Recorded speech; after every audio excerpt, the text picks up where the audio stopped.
नमस्कार, आप देख रहे हैं सी न्यूज भारत और बिहार झारखंड बुलेटिन में फिर एक बार आपका स्वागत है। इस बुलेटिन में बात करेंगे गिरिडीह की, जहां 5 अंतर्राज्यीय साइबर ठग हुए गिरफ्तार। साथ ही बात करेंगे जमुआ की, जहां हेमंत सरकार के 1 साल होने पर प्रेस कॉन्फ्रेंस कर दिया सरकार की उपलब्धियों का ब्यौरा। ऐसी तमाम खबरों पर विस्तार से करेंगे चर्चा। जिले के इटकोरी थाना क्षेत्र के कोयनी पंचायत के राजा केंदुआ गांव में मानवीय त्रासदी सामने आई है। जिला परिषद सदस्य सरिता देवी ने हाल ही में उन महिलाओं को कंबल वितरित किए और इससे पहले 50 किलो चावल भी दिए थे, जिनके पति उम्र कैद की सजा काट रहे हैं। उनका कहना है कि राजा केंदुआ गांव की हालत मर्दहीन गांव जैसी हो गई है, जहां इस समय 17 लोग जेल में हैं। प्रतिनिधि भरत साहू ने बताया कि कई छोटे बच्चों ने अब तक अपने पिता का चेहरा नहीं देखा है और महिलाओं के लिए जीवन यापन बेहद कठिन हो गया है। महिलाएं रोज जंगल में पत्ते तोड़कर बेचती हैं। महिलाएं रोज जंगल से पत्ते तोड़कर बेचती हैं, जो उनकी एकमात्र आय है। कंबल वितरण से ठंड में उन्हें थोड़ी राहत मिली है।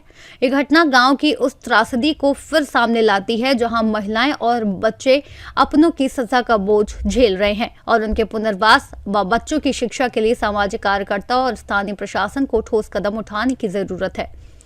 जिनका परिवार है, बच्चा है छोटा छोटा, उनको थोड़ा भविष्य के लिए, आगे के लिए पढ़ाई लिखाई अच्छा हो। उनका पिता तो जेल में चल गए हैं, लेकिन उनको उस बच्चा को पता नहीं है कि मेरा पिता कौन है कि नहीं है, देखे नहीं है।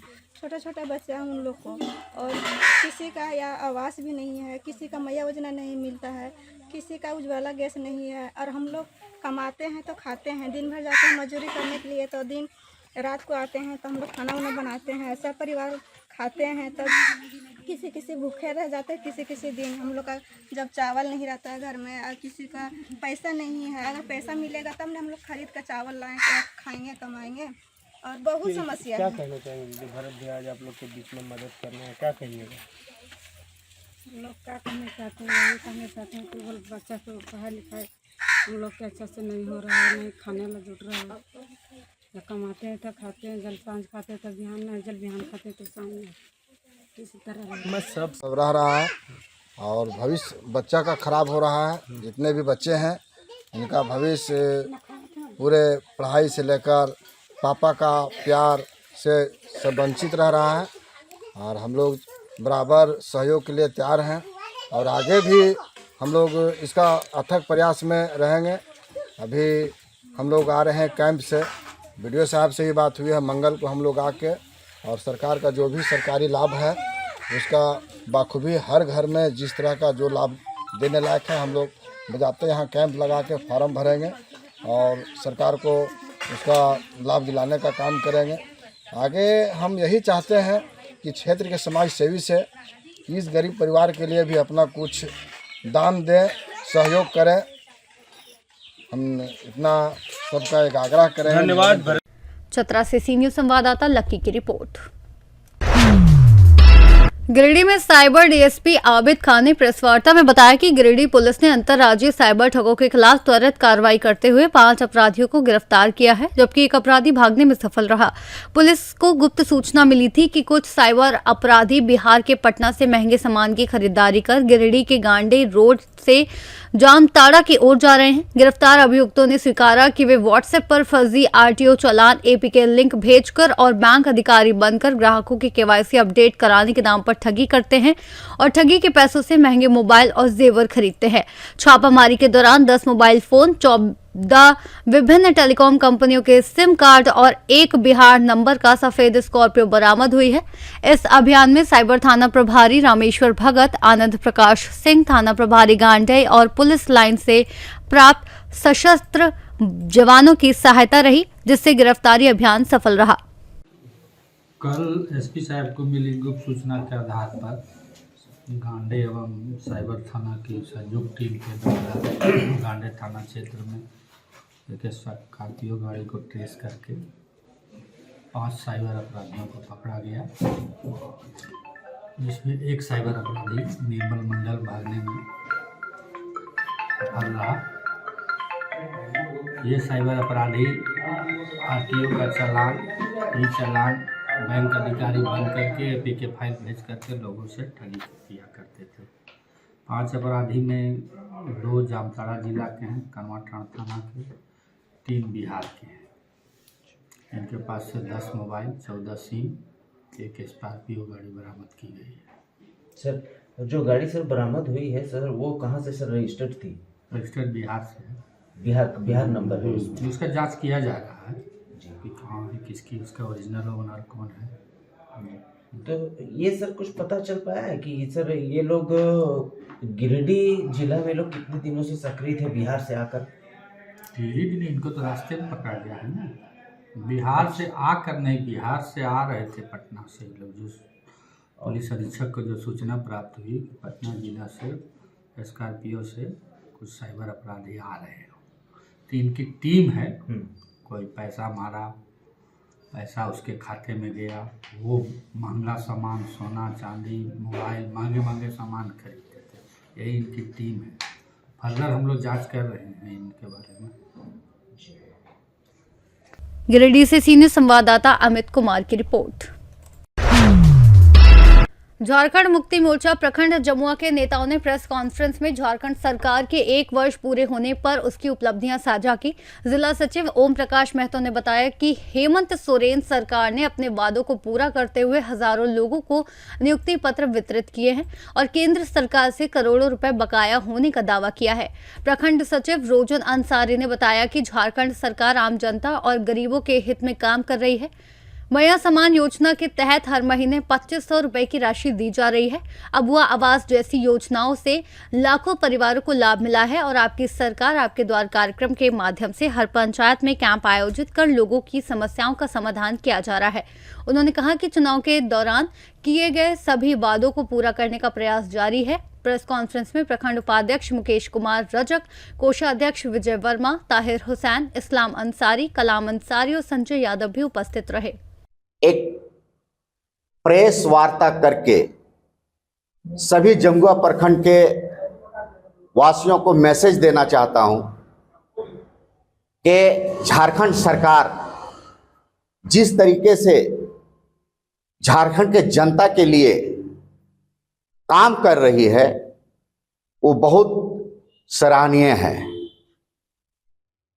और झारखंड सरकार कल ही के दिन देख लीजिए लगभग 10,000 के आसपास नियुक्ति पत्र बांटने का काम किया। ये बहुत बड़ी झारखंड की उपलब्धि है। और रोजगार अभी जैसे देख लीजिए, हाल ही 28 तारीख को लास्ट जमुआ प्रखंड में सरकार आपके द्वार का कार्यक्रम खत्म हुआ। हर प्रखंड में झारखंड के पदाधिकारी, प्रखंड के पदाधिकारी जाकर के हर पंचायत में कार्यक्रम किया। और जैसे वहाँ भी मैया समान योजना का फॉर्म, अबुआ आवास का फॉर्म और अनेक बिजली माफ़ी का भी सब लिया गया। ये तो झारखंड जनता के लिए बहुत बड़ी उपलब्धि है। और झारखंड सरकार जनता को हमेशा लाभ देने का काम कर रही है। इंडिया गठबंधन की हेमंत सरकार जब से बनी है 2019 से 2024 के कार्यकाल में बहुत से सृजनात्मक काम किए, जिसमें सर्वजन पेंशन योजना के बाद गांवों में 60 प्लस का कोई पुरुष बिना पेंशन का नहीं मिलता, 50 प्लस के ऊपर कोई महिला नहीं मिलती, ऐसा बड़ा काम किया है। ऋण माफी योजना के तहत किसानों का ऋण माफ किया गया है। बिजली, किसानों के बिजली बिल को माफ किया गया है। मैया सम्मान योजना के तहत 18 से 50 वर्ष की महिलाओं को 2,500 रुपया मैया सम्मान दे करके उनके बाल बच्चों को, उनके पढ़ाई लिखाई को आगे बढ़ाया है, जिसमें एक ने बहुत अच्छा पद को नियुक्ति पत्र में मिला। इस बार 1 साल पूरा होने के उपलक्ष्य में 28 नवंबर को हेमंत जी ने अपने हाथों से 8,792 नियुक्ति पत्र बांटे हैं। इस तरह से बहुत सा काम इनके द्वारा किया जा रहा है। आपको मालूम हो कि ओबीसी का काल बाबूलाल ने ओबीसी के आरक्षण जो बिहार के इस काल में 27% चल रहा था, उसको बाबूलाल ने 14% घटाकर कर दिया था। उसको झारखंड सरकार ने 11/11/2022 को 14% से बढ़ाकर 27% कर दिया, जिसे केंद्र सरकार का एजेंट राज्यपाल ने इसको अनुमोदन कर केंद्र सरकार को बिल पास करने के लिए नहीं भेजा। इससे साफ झलकता है कि ओबीसी के प्रति केंद्र सरकार का क्या रवैया है। इस तरह से हम हेमंत सोरेन और पूरे मंत्रिमंडल और इंडिया गठबंधन के हेमंत सरकार को बधाई देते हैं। जय झारखंड। जमुआ से सीनियर संवाददाता आशीष भदानी की रिपोर्ट। कैमूर जिले के कुंद्रा प्रखंड के पुसौली बाजार में बिहार सरकार की जमीन पर अतिक्रमण के खिलाफ अंचलाधिकारी कुंद्रा के नेतृत्व में बुलडोजर से अभियान चलाकर अवैध अतिक्रमण हटाया गया। इस कार्रवाई का उद्देश्य सड़क को सुगम बनाना और ट्रैफिक व्यवस्था में सुधार करना था। अभियान के दौरान सड़क पर अवैध रूप से लगाए गए ठेले, दुकानों और अन्य अतिक्रमण को हटाया गया। नारायण सहाय ने बताया कि अतिक्रमण के कारण हाई नेशनल रोड पर बस, टेम्पो और सवारी की भीड़ रहती थी, जिससे दुर्घटना का खतरा बना रहता था। अंचलाधिकारी ने पहले अतिक्रमणकारियों को नोटिस जारी किया था, लेकिन कोई कार्रवाई नहीं होने पर एसडीएम के आदेश पर अतिक्रमण हटाया गया। ये कार्रवाई कैमूर जिले में अतिक्रमण के खिलाफ चलाए जा रहे अभियान का हिस्सा है, जिसका उद्देश्य शहर को सुंदर और सुरक्षित बनाना है। इस पे कॉल किया गया है। एनएचआई की शिकायत आई थी कि पुसौली बाजार में NH 19 के दोनों तरफ सर्विस लेन में अस्थायी दुकान लगाया गया था, अतिक्रमण किया गया था, जिसकी वजह से भीड़ भाड़ की स्थिति होती थी और जो बसेस थी या जो ऑटो थे वो मेन हाईवे पर खड़ी हो जाती थी, जिसकी वजह से दुर्घटनाओं की संभावना हमेशा बनी रहती थी। और उसको निदान करने के लिए एसडीएम सर के निर्देश में हमने यहाँ सभी दुकानदारों को पूर्व से ही सूचित किया था, नोटिस भी दिया गया था खाली करने के लिए। तो आज का तिथि निर्धारित किया गया था। वो तिथि को निर्धारित करते हुए थाना के सहयोग से यहाँ पर अतिक्रमण हटाया जा रहा है और एनएचआई को ये अतिक्रमण मुक्त करके ये सर्विस लेन दिया जाएगा ताकि उसकी उचित उपयोग किया जा सके। सर, क्या कुछ निर्देश भी दिया गया है क्या, जैसे बसों का लगाने के लिए ऐसा कुछ? जी, जो बसें अभी फिलहाल मेन हाईवे पे लग जा रही हैं, उसको निर्देश दिया गया है कि आप लोग सर्विस लेन में लगाइए जी, ताकि वहाँ पे जाम की स्थिति ना हो और भीड़ भाड़ ना हो, वहाँ पे ताकि दुर्घटना ना घटे कोई। शुभ नाम क्या हुआ सर आपका? नारायण राय। कैमूर से सीनियर संवाददाता राम प्रवेश तिवारी की रिपोर्ट। समस्तीपुर के हसनपुर प्रखंड स्थित पीसी हाई स्कूल पटसा में बाल उत्सव के अवसर पर भव्य सांस्कृतिक कार्यक्रम का आयोजन किया गया, जिसका उद्घाटन विद्यालय के निदेशक अमित किशोर राय, जगन्नाथ झा, उदय चंद्र मिश्रा, योगानंद मिश्रा और दयाशंकर साहू ने दीप प्रज्वलित कर किया। कार्यक्रम की शुरुआत छात्रों द्वारा स्वास्तिक वाचन और गणेश वंदना से हुई। इसके बाद स्वागत गीत, मिथिला के लोकगीत, मंगल गीत, राम आएंगे, छठ गीत सहित एक से बढ़कर एक झांकियां, संगीत और नृत्य प्रस्तुत किए गए। कार्यक्रम में स्थानीय विधायक राजकुमार राय मुख्य अतिथि रहे, जिन्हें मिथिला परंपरा से सम्मानित किया गया, जबकि cyber crime inspector Mukesh Sahni ने छात्रों को साइबर सुरक्षा के प्रति जागरूक किया। विगत दिनों हुई कबड्डी, क्रिकेट, वॉलीबॉल प्रतियोगिताओं के विजेता और उप विजेता टीमों को ट्रॉफी देकर सम्मानित किया गया। छठ गीत पर साक्षी, हर्षित, गोविंद, आर्यन, अटल आदि ने शानदार प्रस्तुति दी। मंच संचालन पिंकी, श्रुति, श्रेया, हर्ष और नयन ने किया। विद्यालय में क्या कार्यक्रम का आयोजन किया गया?